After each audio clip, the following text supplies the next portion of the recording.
Shalom, puji Tuhan pada saat pagi hari ini, mari bersama-sama kita akan mendengarkan kebenaran firman Tuhan yang saya ambil di dalam Ulangan pasal yang ke-30 ayat 19 sampai ayatnya yang ke-20. Firman Tuhan berkata demikian, Ulangan 30 ayat 19 sampai 20. Aku memanggil langit dan bumi menjadi saksi terhadap kamu pada hari ini. Kepadamu kuperhadapkan kehidupan dan kematian, berkat dan kutuk. Pilihlah kehidupan supaya engkau hidup, baik engkau maupun keturunanmu. Dengan mengasihi Tuhan Allahmu, mendengarkan suaranya dan berpaut padanya. Sebab hal itu berarti hidupmu dan lanjut umurmu untuk tinggal di tanah yang dijanjikan Tuhan dengan sumpah kepada nenek moyangmu, yakni kepada Abraham, Ishak dan Yakub, untuk memberikannya kepada mereka. Saudara-saudara yang kekasih di dalam Tuhan kita Yesus Kristus, seluruh kehidupan yang kita jalani setiap hari, kita pasti diperhadapkan kepada pilihan-pilihan. Bahkan di saat kita bangun tidur, kita diperhadapkan kepada pilihan. Apakah kita mau langsung mandi atau kita mau berdoa terlebih dahulu? Di saat kita diperhadapkan dengan rasa lapar, kita pun diperhadapkan dengan pilihan. Apakah saya harus makan atau saya harus menunda makanan saya? Apa yang harus saya makan? Saya harus makan makanan yang sehat atau yang tidak? Itu merupakan pilihan setiap kita. Oleh karena itu Bapak Ibu Saudara yang kekasih dalam Tuhan kita Yesus Kristus, setiap keputusan atau pilihan yang kita ambil itu sangatlah berdampak bagi setiap kita. Bahkan di dalam pembacaan kita tadi pun sangat jelas bahwa kita diperhadapkan kepada pilihan. Apakah kita mau memilih kematian atau kehidupan? Apakah kita mau memilih kutuk atau berkat? Tetapi yang menjadi isi hati Tuhan, kerinduan Tuhan buat setiap kita, biarlah kita mau tetap memilih kehidupan dan memilih berkat. Saat ini kita akan melihat pribadi-pribadi yang mengambil keputusan atau pilihan dalam kehidupan mereka. Di dalam Kejadian pasal yang ke-13, di situ oleh lembaga Alkitab memberi judul Abram dan Lot berpisah.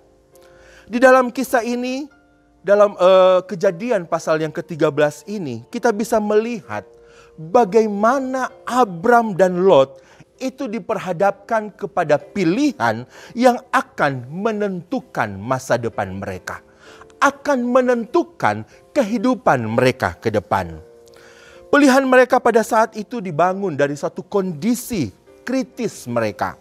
Kalau di dalam ayat yang ke-7 dalam Kejadian pasal 13, kita lihat bersama dalam Kejadian pasal yang ke-13 ayat yang ke-7, dikatakan seperti ini. Karena itu, terjadilah perkelahian antara para gembala Abram dan para gembala Lot. Waktu itu orang Kanaan dan orang Feris diam di negeri itu. Di sini kita bisa melihat mulai terjadi pertengkaran atau perkelahian antara gembala Abram dan gembala Lot.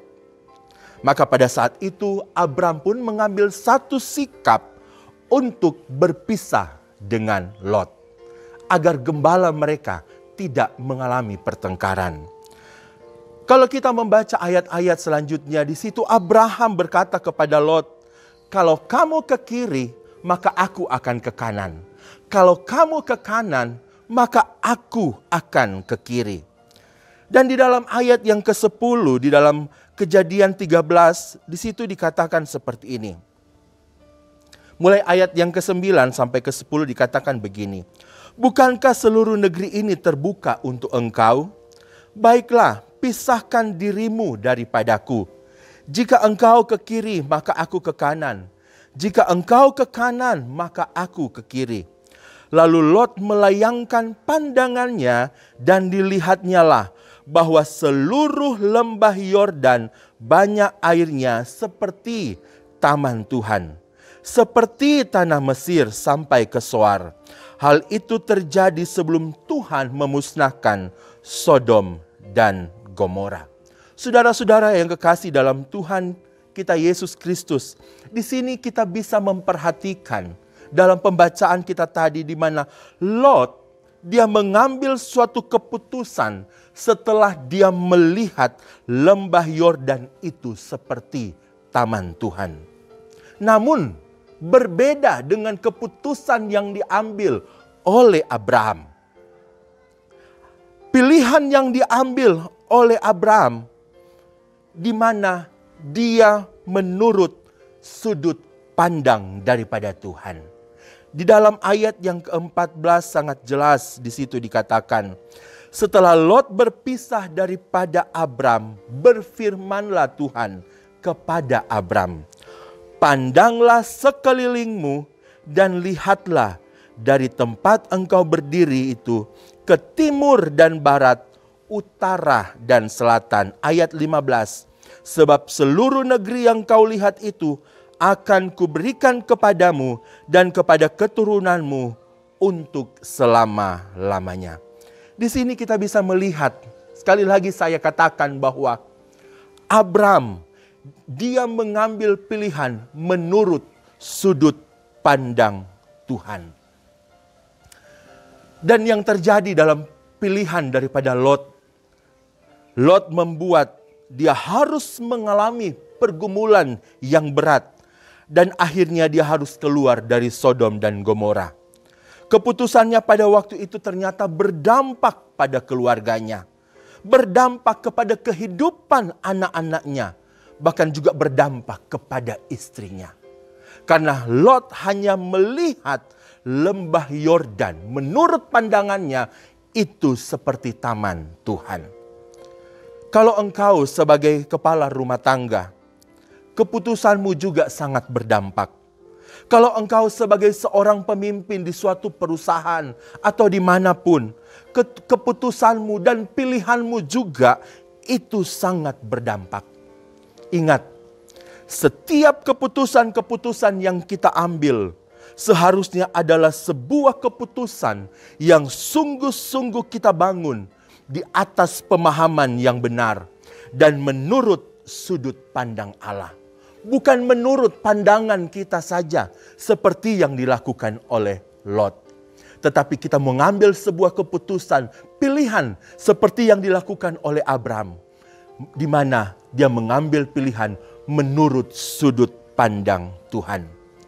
Saudara-saudara yang kekasih dalam Tuhan kita Yesus Kristus. Baiklah pada saat pagi hari ini. Di saat kita mengambil keputusan untuk kita mendengarkan firman Tuhan. Percayalah, maka berkat yang Tuhan janjikan itu akan menjadi bagian kita. Kehidupan yang Tuhan janjikan buat kita itu akan ada di dalam setiap pribadi-pribadi kita. Apapun profesi engkau saat ini, apapun status engkau saat ini, biarlah kita mau tetap mengambil pilihan menurut sudut pandang Allah, bukan menurut pandangan kita sendiri sebagai manusia. Mari Bapak Ibu Saudara yang kekasih dalam Tuhan kita Yesus Kristus, jadikanlah Tuhan sebagai satu-satunya dalam kehidupan kita, sehingga kita bisa memilih yang terbaik untuk perjalanan kehidupan kita. Puji Tuhan, Tuhan memberkati kita semua. Mari kita berdoa. Kami bersyukur Bapa di surga untuk kebaikan-Mu dalam kehidupan kami. Kami berterima kasih, Engkau masih berikan kami kesehatan. Engkau masih berikan kami kekuatan. Bahkan kami bersyukur berkat Tuhan masih melimpah dalam kehidupan kami. Kami berdoa Tuhan untuk bangsa dan negara kami. Biarlah Tuhan yang akan memimpin perjalanan bangsa dan negara kami. Sehingga bangsa dan negara kami boleh menuju kepada sesuatu yang lebih baik lagi, menjadi bangsa yang benar, menjadi bangsa yang takut akan Tuhan. Pimpinan-pimpinan yang ada semuanya diberkati oleh Tuhan, semuanya diberikan kesehatan, semuanya diberikan kekuatan oleh Tuhan. Bahkan kami juga berdoa untuk seluruh sidang jemaat Tuhan yang ada di GPDI Temanggung ini. Kiranya Tuhan memberkati mereka, Tuhan menolong mereka, biarlah mereka boleh tetap terus bertumbuh di dalam Engkau, bertumbuh di dalam kasih karunia kepada Engkau Tuhan. Mereka yang mungkin pada saat ini sepertinya mereka mungkin Tuhan belum bisa mendengar firman-Mu, tetapi kami percaya mereka boleh tetap terus bertumbuh, mereka boleh tetap terus kuat di saat mereka Tuhan tetap membaca firman-Mu, di saat mereka tetap taat kepada Engkau Tuhan. Usaha pekerjaan mata pencarian jemaat Tuhan, semuanya diberkati oleh Tuhan, bahkan semua jemaat diberikan kesehatan, kekuatan oleh Tuhan. Bapak Ibu Gembala diberikan kesehatan, diberikan kekuatan, diberikan hikmat, bahkan Tuhan segala sesuatu yang menjadi kebutuhan, keperluan mereka, Tuhan yang akan mencukupkan semuanya. Terima kasih Tuhan Yesus, terima kasih. Kami serahkan semuanya ke dalam tangan-Mu dan kami percaya pilihan menurut sudut pandang Allah akan membuat kami terus bertumbuh di dalam Engkau dan menikmati kehidupan dan berkat yang melimpah. Di dalam nama Tuhan Yesus Kristus kami berdoa, kami bersyukur. Haleluya. Amin.